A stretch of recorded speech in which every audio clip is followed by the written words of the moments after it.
of Chatterbox. My name is Aisha Kamara. And I'm William Kunanzi, coming to you live from the Switch Digital Arts Centre. And a happy Valentine's Day to everyone. Happy Valentine's Day to you too, Wooly, and to all our viewers. I hope you're spending it with someone special. And you, Aisha? Well, I'm sort of sharing it with you, Wooly. Hey, careful, we don't want people to speculate about our relationship. And that relationship is? All about Chatterbox. Cool name. It's all about the news. The views. And skews of cultures from around the nation. That's right, because you can't have community without you in it. That's a great byline, Wooly. Excuse me? Every good television show has a byline. This one line that sums up what the show is about. Okay, I've got a good one. Yeah? Okay, how about this? Chatterbox with Aisha and Wooly. What about No Chance? Chatterbox, no chance. I don't think that really works, does it? It's sort of, what about Since community? we're talking about the community, we've got great stories coming for you on tonight's episode. That's right, and because it's Valentine's Day, we're going to theme this episode love. No, we're theming it equality. No, we should just theme it love. No, I think because Mardi Gras is around the corner, we should theme it equality. Okay, how about we theme it love and equality? That's a beautiful theme for our very first episode. And nowhere is love and equality better represented than in Donate Life Week. That's right, people. From the 19th to the 26th of February, we are celebrating Donate Life Week. The national week that promotes organ and tissue donation all around Australia. That's right, and we were very lucky to talk to Amanda Keller, the ambassador. To talk about one of society's most essential practices. Donate life and the business of saving lives. Thanks very much, Aisha and Wooly. That's right, we are very honoured today to be blessed with the presence of Amanda Keller, one of the ambassadors for Donate Life and Donate Life Week from the 19th to the 26th of February. Amanda, thanks so much for coming on Chatterbox. Pleasure. So Amanda, why is organ and tissue donation so important? It saved my nephew's life, and I guess that's why I think it's so important. But there are so many other Australians who are in the same situation. Little babies, grown men and women, school children, people from all walks of life who need another crack at life, who are desperate to stay alive. And the only way we can do that is through organ donation. So this is our way of getting the message out as to how important it is, please, to let people know that you're okay with organ donation. So if your family's ever in the situation of having to make that decision, they know what your wishes are, so people can get another crack at it. Why do you think it's such a difficult issue for families to talk about? You're right, it isn't an easy thing to bring up, but it's such an important thing to bring up. Donors, more or less, are people who have died quickly. People who've had long illnesses, people who are elderly, aren't necessarily going to be donors. The majority of the organs that will be donated will be from people, possibly young people, who've died in accidents. So you're going to be in your worst possible moment when you're asked to make this decision about your loved one's organs. So I don't know how you can bring it up, but it's so important that you do, because you don't get a chance to tell people afterwards, if you're the donor, you've died quickly. So that's why it's important to have this conversation now, so that if your family is ever in the awful situation of being asked these questions, they know what your wishes are. I don't know what the loving, easy way is to bring this up, apart from sitting around a dinner table and saying, you know what I've been thinking about today, I need to tell you what I'd like you to do if I was ever in an accident. Of course, today is Valentine's Day, the day of love, and there's often been a stigma of fear associated with organ donation.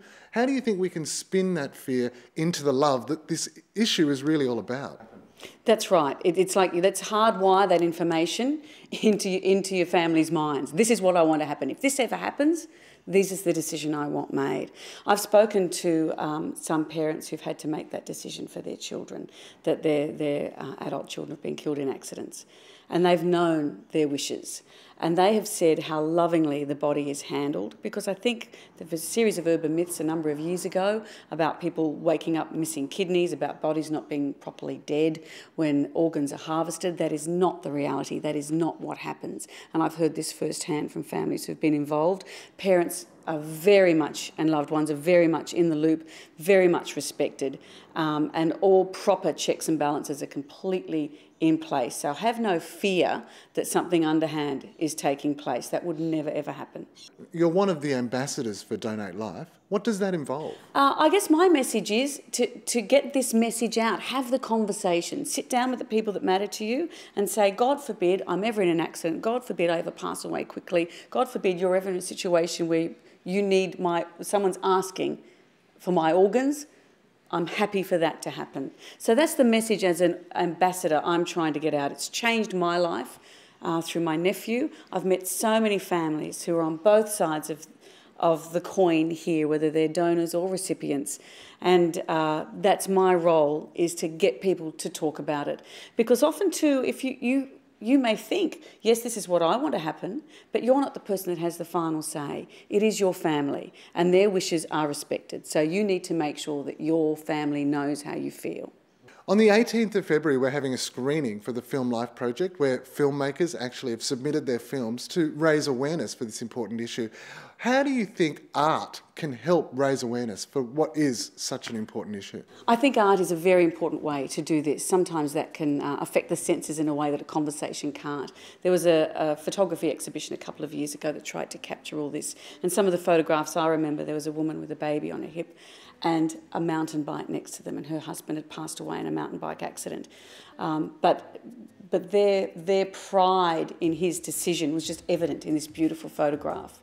And other ones of loved ones lying on the grass. The camera is taken from above and there's a child's toy aeroplane in the image, and it just kicks you in the solar plexus. But it just shows what that family's been through in that one small image, and yet what it meant for someone else's future. I think art's a beautiful way to tell that story.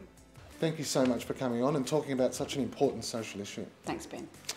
There you go, guys, Amanda Keller. Now, don't forget, the Film Life Festival is on from the 18th of February at the Switch Digital Arts Centre. For any of you who want to come down and see the great work that the filmmakers are doing to spread the message of organ donation, make sure you're there. Would you know what to say if you were asked? Did they want to be an organ donor? Not sure. She didn't tell me. I never asked. If someone close to you has decided to become an organ donor, you need to know their wishes. Why? Because one day you could be asked to give the final okay. Okay? Okay. To donate life, know their wishes. Ask them today. Authorised by the Australian Government, Canberra, and the Victorian Minister for Health, Melbourne. So ask and know your loved one's wishes. You know, I don't think I've ever even thought about it before. Well, that's exactly why we have Donate Life Week, so we can educate people like you about what great work Donate Life does. So you know what I'm going to do tonight? What are you doing? Ask and know my loved one's wishes. Speaking of loved ones, we're going to be interviewing the most revered men in the world. I'm so excited for this one. Coming up next, we've got Professor Noam Chomsky. And coming up after that, we've got a fantastic behind-the-scenes look on Mardi Gras floats and all. You're watching Chatterbox.